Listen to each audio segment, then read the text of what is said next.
Ce que je vais partager avec vous n'est pas de la théorie. Ce sont exactement les 5 habitudes que je recommande personnellement à chaque patient à haut risque dans ma clinique depuis plus de 10 ans. Et les résultats ont transformé des vies de manière si remarquable que cela me surprend encore aujourd'hui. Voici quelque chose que la plupart des personnes de plus de 50 ans n'ont jamais entendu et qui surprend même certains de mes confrères médecins. L'outil le plus puissant pour prévenir le cancer disponible aujourd'hui ne coûte rien, ne nécessite pas d'ordonnance et peut être mis en place avant même que vous n'ayez fini de regarder cette vidéo. Je m'appelle le docteur Pierre Martin. Après 27 ans en tant qu'oncologue et chercheur en prévention du cancer, j'ai consacré ma carrière à comprendre pourquoi certaines personnes développent un cancer après 50 ans, tandis que d'autres, non. Ce que j'ai découvert a radicalement changé la manière dont je conseille chaque patient qui franchit la porte de ma clinique. En 2022, des chercheurs de l'École de santé publique T.H. Chan de Harvard ont publié une étude révolutionnaire dans le journal JAMA Oncology, suivant plus de 135 000 adultes sur 2 décennies. Leur conclusion était édifiante. Les personnes qui pratiquaient régulièrement un ensemble spécifique d'habitudes quotidiennes réduisaient leur risque global de cancer de 61% par rapport à celles qui ne le faisaient pas. 61%. Ce n'est pas une amélioration marginale, c'est la différence entre un diagnostic de cancer et un bilan de santé impeccable pour des centaines de milliers de personnes. Avant d'aller plus loin, j'aimerais avoir de vos nouvelles. Laissez votre âge dans les commentaires ou partagez brièvement votre principale préoccupation santé après 50 ans. Je lis chaque commentaire et savoir qui regarde cette vidéo m'aide à créer du contenu qui vous est vraiment utile. Aujourd'hui, je vais vous expliquer les 5 habitudes les plus puissantes pour prévenir le cancer chez les adultes de plus de 50 ans, classées des plus fondamentales aux plus transformatrices. Nous allons construire jusqu'à la plus impactante d'entre elles, et je vous promets que, d'ici là, vous comprendrez non seulement ce qu'il faut faire, mais aussi pourquoi cela fonctionne au niveau cellulaire dans votre corps. Ne zappez pas, chaque habitude s'appuie sur la précédente, et l'habitude numéro 1, celle qui est à l'origine des transformations les plus spectaculaires chez mes patients, est quelque chose que vous sous-estimez presque certainement. Restez avec moi. Commençons par l'habitude numéro 5. Cela peut sembler simple, mais cela agit par un mécanisme que la plupart des gens n'ont jamais compris correctement. Et une fois que vous l'aurez compris, vous ne regarderez plus jamais un sac de chips de la même manière. Chaque cellule de votre corps se reproduit, se divise et se renouvelle en permanence. Dans un corps en bonne santé, un processus appelé réparation des appariements incorrects de l'ADN agit comme un correcteur orthographique, repérant les erreurs dans votre code génétique avant qu'elles ne deviennent des mutations, et avant que ces mutations ne se transforment en tumeurs. Voici le problème critique. Après 50 ans, l'efficacité de vos enzymes de réparation de l'ADN diminue naturellement de 30 à 40%. Votre corps devient un correcteur moins fiable précisément au moment où des décennies d'usure cellulaire ont accumulé le plus d'erreurs. Les aliments ultra transformés, pensez aux snacks emballés, à la malbouffe, aux viandes transformées, aux boissons sucrées, accélèrent cette détérioration de manière spectaculaire. Ils inondent vos cellules de produits finaux de glycation avancés, AGE, des composés inflammatoires qui affaiblissent directement vos enzymes de réparation. Une étude de 2023 de l'Imperial College London, publiée dans l'European Journal of Nutrition, a suivi 197 000 adultes et a révélé que ceux dont l'alimentation était la plus riche en aliments ultra transformés avaient 32% de risque en plus de développer un cancer colorectal et 19% de risque en plus de développer un cancer du sein par rapport à ceux qui consommaient principalement des aliments non transformés. La même année, des chercheurs de l'Institut national du cancer ont confirmé dans Cancer Research que la consommation d'aliments ultra transformés était associée de manière indépendante à une augmentation de 28% de la mortalité globale par cancer, même après avoir pris en compte l'obésité, le tabagisme et l'activité physique. Cela signifie que ce sont les aliments eux-mêmes, et non seulement le surpoids qu'ils peuvent causer, qui posent problème. Permettez-moi de vous parler d'une de mes patientes. Je l'appellerai Sandra, 58 ans, administratrice dans la baie de San Francisco, qui est venue me voir après que sa sœur ait reçu un diagnostic de cancer du côlon. Son alimentation était ce qu'elle qualifiait de « normal », céréales le matin, un sandwich de charcuterie le midi, des crackers et du fromage transformé en collation. Ses marqueurs inflammatoires, notamment sa protéine C réactive, CRP, et ses niveaux d'interleukine 6, IL6, étaient fortement élevés. Sur 12 mois, Sandra a remplacé ses aliments ultra transformés par des alternatives non transformées, flocons d'avoine, légumineuses, légumes, huile d'olive. Sans aucune autre intervention, son taux de CRP a chuté de 44%, son IL6 s'est normalisé complètement et sa coloscopie de suivi a montré une inversion de l'inflammation muqueuse légère que son gastro-entérologue avait signalée. Pour vous, le point de départ le plus concret est le suivant. Remplacez un aliment ultra transformé dans chaque repas par un équivalent non transformé. Pas tous en même temps, juste un. Les céréales du matin deviennent du porridge au bait. La barre de céréales emballée devient une pomme avec une poignée de noix. La charcuterie transformée devient un morceau de poulet grillé ou un œuf dur. Ce ne sont pas des choix de privation, mais des choix de protection cellulaire. Et voici la synergie à garder à l'esprit. Lorsque vous combinez cette habitude avec l'habitude numéro 4, que je vais aborder ensuite, la réduction de votre inflammation systémique devient exponentielle, bien plus que ce que chaque habitude pourrait accomplir seule.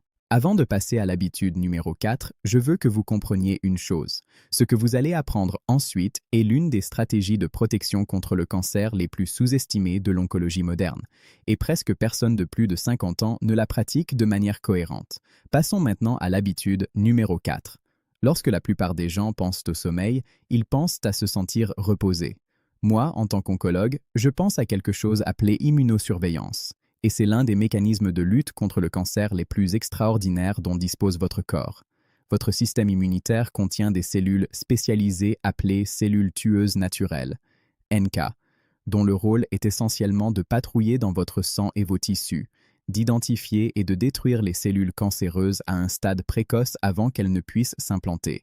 Imaginez-les comme la force de sécurité interne de votre corps. Voici ce que la plupart des gens ignorent. L'activité des cellules NK est presque entièrement régulée par vos cycles de sommeil, en particulier par les phases de sommeil profond à ondes lentes qui dominent le début de la nuit. Les stades 3 et 4 du sommeil non paradoxal sont les moments où votre corps libère une cascade de cytokines, des protéines qui amplifient directement la production et l'activation des cellules NK. Après 60 ans, la proportion de sommeil profond à ondes lentes que votre corps produit naturellement diminue d'environ 50%. Cela signifie que votre système de surveillance du cancer fonctionne à moitié de sa capacité, sauf si vous agissez activement pour le protéger. Une étude de 2019 de l'Université de Chicago, publiée dans le Journal of Experimental Medicine, a montré qu'une seule semaine avec moins de 6 heures de sommeil par nuit réduisait l'activité des cellules NK de 70% chez des adultes en bonne santé. 70%. Une analyse distincte de 2021 de l'Agence internationale de recherche sur le cancer, portant sur 27 études et plus de 2 millions de participants, a révélé que le sommeil chronique de courte durée, moins de 6 heures, était associé à 40% de risque en plus de cancer du sein, 36% de risque en plus de cancer de la prostate, 55% de risque en plus de cancer colorectal chez les adultes de plus de 55 ans. Mon patient, Robert, 63 ans, ingénieur à la retraite, se targuait de bien fonctionner avec seulement 5 à 6 heures de sommeil par nuit. Il est venu me voir après la découverte d'un polype précancéreux.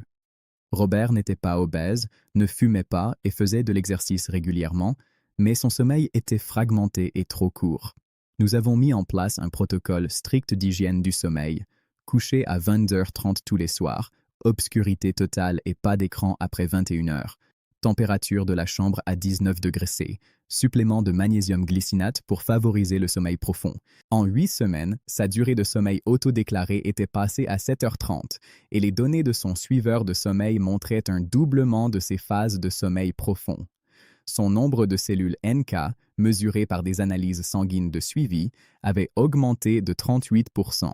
Pour vous, le point de départ le plus efficace est ce que les chercheurs en sommeil appellent l'ancrage du sommeil. Vous engagez à vous réveiller à la même heure chaque matin, même le week-end. Votre heure de réveil ancre votre rythme circadien bien plus puissamment que votre heure de coucher. Réglez cette alarme, respectez-la.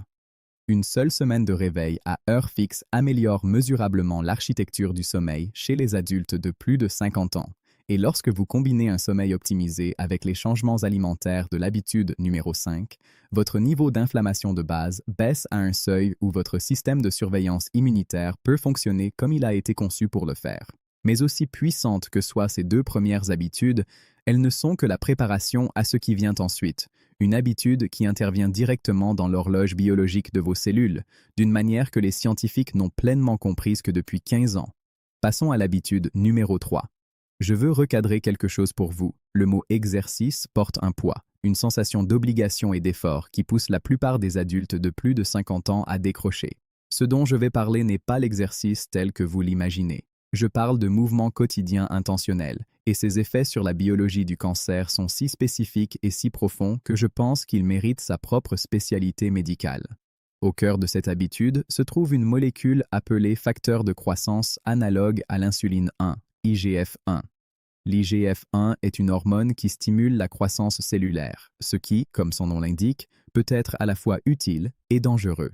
Chez les jeunes, l'IGF-1 favorise un développement sain. Mais après 50 ans, des niveaux chroniquement élevés d'IGF-1, souvent causés par la sédentarité, agissent comme un engrais pour les cellules cancéreuses, accélérant leur prolifération. Le mouvement modéré régulier est l'une des seules interventions de mode de vie prouvées pour abaisser les niveaux de base d'IGF-1, tout en stimulant une protéine suppressrice de tumeur appelée P53, qui fonctionne comme le signal d'arrêt le plus puissant de vos cellules contre la croissance maligne. Une étude de 2020 de la Société américaine du cancer, publiée dans le Journal of Clinical Oncology, a suivi 186 000 adultes pendant 10 ans et a révélé que ceux qui pratiquaient au moins 150 minutes d'activité modérée par semaine avaient 42% de risque en moins de développer un cancer du côlon, 38% de risque en moins de récidive de cancer du sein, 26% de risque en moins de mortalité toutes causes de cancer confondues. Une étude complémentaire de l'Université du Queensland, publiée dans The Lancet en 2022, a montré que le simple fait de rompre les longues périodes assises par des marches de 5 minutes chaque heure réduisait les marqueurs sanguins d'inflammation, favorisant les tumeurs de 27%, sans aucun exercice structuré. Ma patiente, Éléonore, 71 ans, est venue me voir 2 ans après un diagnostic de cancer du sein de stade 1. Elle avait terminé son traitement avec succès, mais craignait une récidive. Éléonore souffrait d'arthrite et ne pouvait ni courir ni faire des exercices traditionnels en salle de sport. Nous avons construit un protocole de mouvement adapté à ses capacités. 20 minutes de marche rapide après le petit déjeuner, rester debout en regardant la télévision le soir, des pauses de 5 minutes d'étirement et de marche chaque heure pendant ses après-midi sédentaires de lecture. À son suivi, après 12 mois, ses niveaux d'IGF-1 avaient chuté de 23%. Son oncologue a noté une amélioration significative du nombre de cellules NK dans ses analyses sanguines, et elle a décrit son énergie et sa clarté mentale comme totalement transformées. Pour vous, la mise en œuvre est simple. Commencez par une marche de 20 minutes après votre repas le plus copieux de la journée. Une recherche de l'Université de Stanford, publiée en 2021, confirme que la marche après les repas supprime spécifiquement les pics de glycémie postprandiale, qui alimentent indépendamment le métabolisme des cellules cancéreuses jusqu'à 33%. Vous n'avez pas besoin d'une salle de sport. Vous n'avez pas besoin d'équipement. Il vous suffit de votre porte d'entrée et d'un engagement régulier. Et lorsque cette habitude de mouvement est combinée à l'optimisation du sommeil de l'habitude numéro 4 et à la refonte alimentaire de l'habitude numéro 5, vos niveaux d'IGF-1, de CRP et d'IL-6, 3 des molécules les plus importantes favorisant le cancer dans votre corps, peuvent chuter d'une manière qu'aucune intervention unique ne pourrait atteindre. Si vous trouvez de la valeur dans ce que nous abordons aujourd'hui, je veux faire une pause pour vous demander une faveur. Abonnez-vous à cette chaîne, likez cette vidéo et partagez-la avec une personne de plus de 50 ans à qui vous tenez. Ce contenu demande des mois de recherche et votre soutien me permet de continuer à le rendre accessible gratuitement. Passons à l'habitude numéro 2, celle qui m'a même surpris moi-même lorsque j'ai examiné les preuves pour la première fois. C'est quelque chose que nous faisons tous, chaque jour, et pourtant, presque personne ne le fait en ayant son risque de cancer à l'esprit. Je sais ce que vous pourriez penser. La gestion du stress sonne comme un concept flou. Cela ressemble à un mot à la mode du bien-être, et non à une intervention clinique. Mais je veux vous expliquer pourquoi cette perception est dangereusement fausse.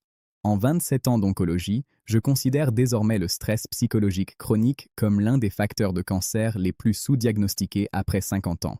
Le mécanisme en jeu est une molécule appelée cortisol, votre principale hormone du stress. Une libération ponctuelle de cortisol est saine et adaptative. c'est le système d'urgence de votre corps. Mais lorsque le cortisol est chroniquement élevé, comme c'est le cas chez les personnes souffrant de stress persistant, d'anxiété, de deuil, de solitude ou de traumatisme non résolu, il déclenche une cascade de conséquences biologiques profondément liées à la biologie du cancer. Le cortisol supprime l'expression des gènes BRCA1 et BRCA2, vos deux gènes les plus critiques de réparation des dommages à l'ADN.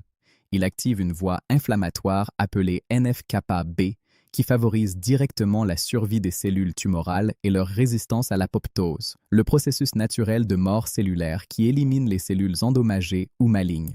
En termes simples, le stress chronique indique à votre corps de garder les cellules endommagées en vie plutôt que de les détruire, ce qui constitue la base biologique du cancer. Une étude de 2022 du Centre complet du cancer de l'Université d'État de l'Ohio, publiée dans Nature Immunology, a révélé que le stress psychologique chronique réduisait l'activité des lymphocytes infiltrant les tumeurs, les cellules immunitaires responsables de l'attaque des cellules cancéreuses, de 48% chez les adultes de plus de 60 ans.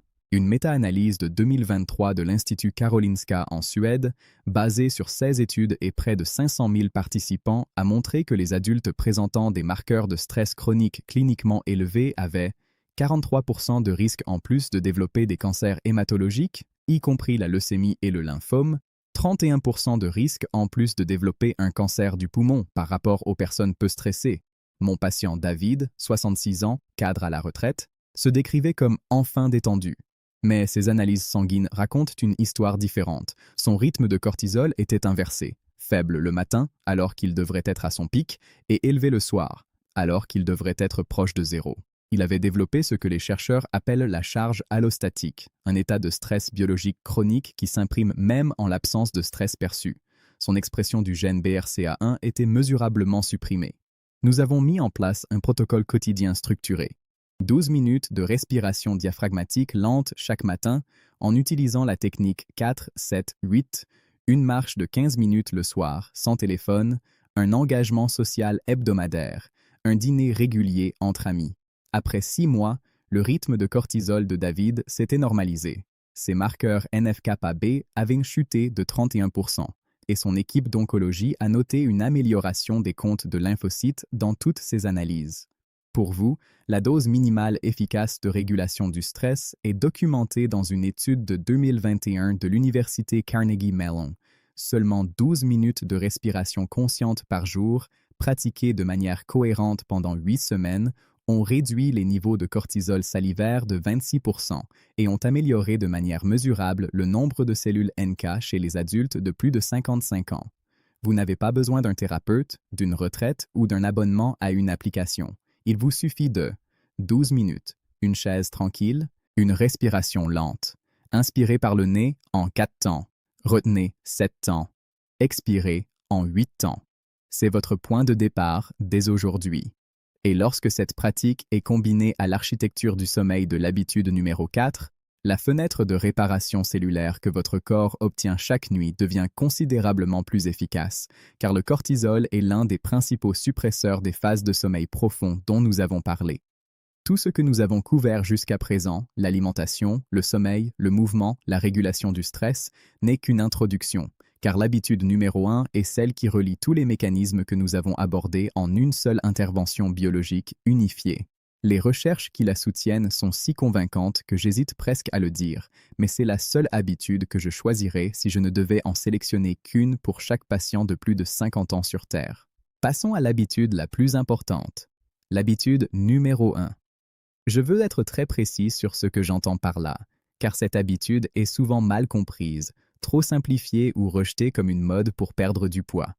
Ce dont je parle est un protocole biologique spécifique avec des mécanismes anti-tumeurs documentés, confirmés par des essais cliniques sur l'homme. C'est l'intervention la plus simple, la plus puissante et sans coût pour la prévention du cancer que j'ai rencontrée en près de 3 décennies de recherche en oncologie. Le mécanisme en jeu est un processus cellulaire appelé autophagie, du grec auto, soi-même, et phagin, manger. Lorsque votre corps entre dans un état de jeûne, généralement entre 13 et 16 heures après votre dernier repas, il active un processus par lequel vos cellules commencent à identifier, démanteler et recycler les composants cellulaires endommagés, y compris les cellules précancéreuses, les protéines mal repliées, les mitochondries défectueuses. Imaginez cela comme votre corps exécutant un diagnostic interne approfondi et un cycle de nettoyage. Chez les adultes jeunes et en bonne santé, ce cycle fonctionne raisonnablement bien. Mais après 50 ans, l'efficacité de l'autophagie diminue fortement, de 40 à 50%, principalement parce que les habitudes alimentaires modernes, avec une disponibilité constante de nourriture du matin au soir, font que la plupart des adultes n'atteignent jamais l'état de jeûne suffisamment longtemps pour déclencher une autophagie robuste. Lorsque les cellules endommagées ne sont pas éliminées, elles s'accumulent. L'accumulation de dommages cellulaires est le substrat biologique du cancer. Une étude de 2019 de l'Université de Californie du Sud, publiée dans Cell Metabolism, a montré que les adultes qui restreignaient leur alimentation à une fenêtre de 10 heures par jour pendant 12 semaines présentaient une réduction de 34% de l'IGF-1, une réduction de 29% des marqueurs inflammatoires, CRP, une augmentation mesurable des marqueurs d'autophagie par rapport aux témoins qui mangeaient sur 15 heures ou plus. Un essai clinique révolutionnaire de 2022 de l'Université de l'Alabama à Birmingham, publié dans le New England Journal of Medicine, a suivi 218 adultes âgés de 55 à 70 ans et a révélé que ceux qui pratiquaient un jeûne intermittent 14x10, mangé en 10 heures, jeûné pendant 14 heures, présentaient une réduction de 37% des marqueurs de dommages oxydatifs à l'ADN, une amélioration de 41% de l'expression des gènes suppresseurs de tumeurs, sans restriction calorique. Permettez-moi de vous parler de Michael, 61 ans, professeur, qui est venu me voir il y a 5 ans avec des antécédents de polypes coliques précancéreux, des antécédents familiaux de cancer du pancréas, un taux de glycémie à jeun à la limite supérieure de la prédiabète. Michael n'était pas en surpoids et mangeait ce que la plupart des gens considéreraient comme une alimentation raisonnable. Mais sa fenêtre alimentaire durait 16 heures, café à 6 heures, collation tardive à 22 heures. Ces marqueurs d'autophagie étaient parmi les plus bas que j'ai mesurés chez un patient non obèse de son âge. Nous avons mis en place un protocole simple, 14-10. Premier repas à 8 heures, dernière bouchée à 18 heures, eau et café noir autorisés pendant la fenêtre de jeûne. En 90 jours, sa glycémie à jeun était passée de 108 à 91. En 12 mois, sa coloscopie de suivi montrait une disparition complète de la dysplasie de bas grade présente lors de ses 2 précédentes coloscopies. Un résultat que son gastro-entérologue a qualifié d'inhabituel et remarquable. Ses biomarqueurs d'autophagie, mesurés par un panel de recherche, avaient augmenté de 53%. Pour vous, la mise en œuvre de cette habitude est plus simple que vous ne le pensez. Vous n'avez pas besoin de sauter des repas. Vous n'avez pas besoin de compter les calories. Il vous suffit d'établir une fenêtre alimentaire cohérente de 10 à 12 heures et de la respecter.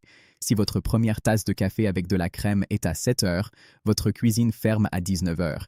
Si votre petit déjeuner est à 8 heures, votre dîner se termine à 18 heures. Rien que de l'eau, du café noir ou du thé non sucré en dehors de cette fenêtre. Votre corps fait le reste. Et voici la synergie profonde qui relie toutes les 5 habitudes. Le jeûne intermittent potentialise chaque mécanisme que nous avons abordé. Il diminue l'IGF-1, la même voie ciblée par le mouvement, réduit les perturbations du rythme du cortisol, soutenant la régulation du stress que nous avons abordé, augmente la profondeur et l'efficacité du sommeil profond, réduit l'inflammation systémique, même si votre alimentation n'est pas parfaite. C'est pour cela que je l'appelle le levier maître. Tirez-le, et tout le reste dans cette vidéo devient plus puissant. Alors, faisons le point, car ce que nous avons couvert aujourd'hui n'est pas une collection de conseils déconnectés. C'est une stratégie biologique intégrée.